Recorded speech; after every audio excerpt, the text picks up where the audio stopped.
Today is the last day of the Christmas season for us Christians, which means you have about 12 hours to write those people who sent you cards that you forgot about. And what does it say about us, though, that Christmas ends with baptism? You and I are Christians not simply to see Jesus, but to receive Him. Christmas is ineffectual and lies inert as long as that Christ child stays at a distance in that manger. Today ends Christmas because Christ was born so as to be received by us. What consummates and perfects the Christmas season is our reception of the divine life. And today we celebrate the baptism of Christ and therefore our own baptisms. One of the names we use for Jesus throughout the Christmas season is Emmanuel.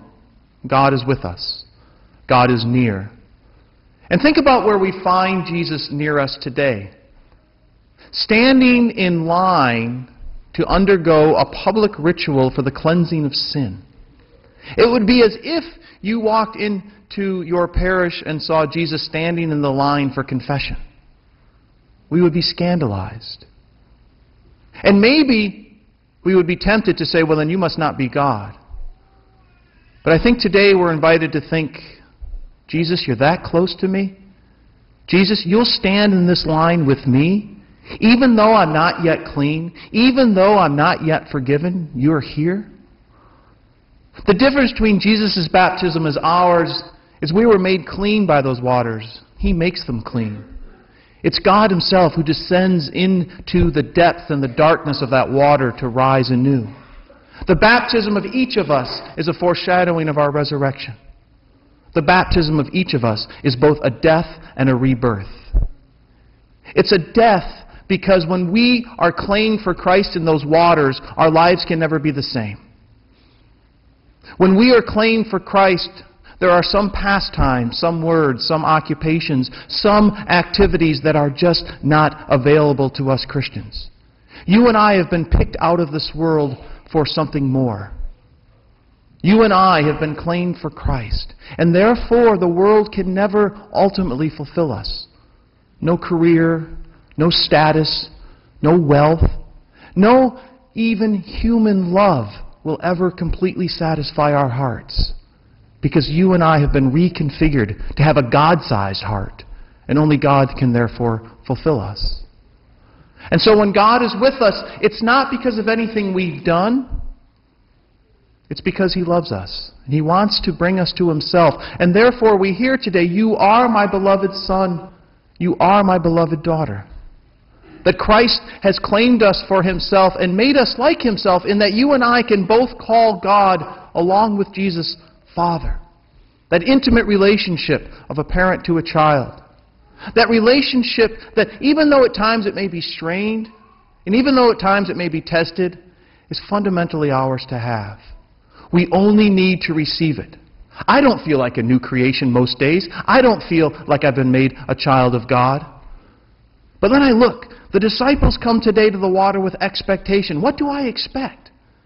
Have I ever asked God for a very concrete petition? Have I ever asked God to show me who God is in my life?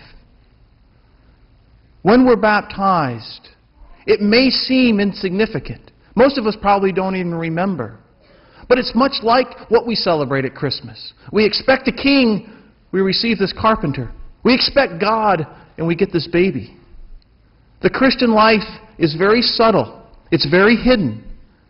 And you and I, who have to go back into the world, will have to start living lives that are very hidden to the world, secret acts of charity. When we die to ourselves and don't instinctually react to someone out of our anger or frustration, we're becoming like Christ. When we refrain from giving the driver next to us a particular gesture of our finger telling us how we think he drives, we're dying to ourselves in those baptismal waters. When we don't lash out at our spouse in a moment of frustration, when we don't belittle our child because we're tired and stressed and he or she's getting on our nerves, we're dying in those baptismal waters. We would like to lash out. We would like to react strongly, but we don't. And if we do that for a lifetime, we become more and more like God. We become more and more like Christ, who died so others can live. And you and I are called to live now as baptized creatures. St. Paul says in our baptisms we have been made temples of Christ, temples of God.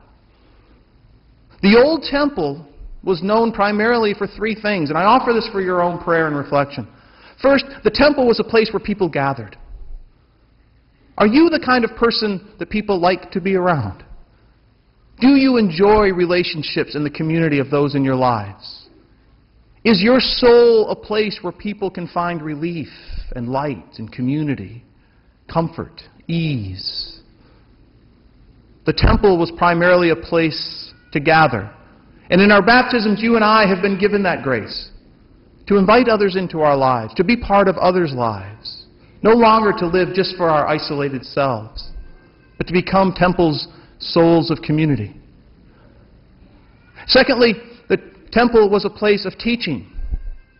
Are our souls thirsty for God's teaching, for illumination, for truth?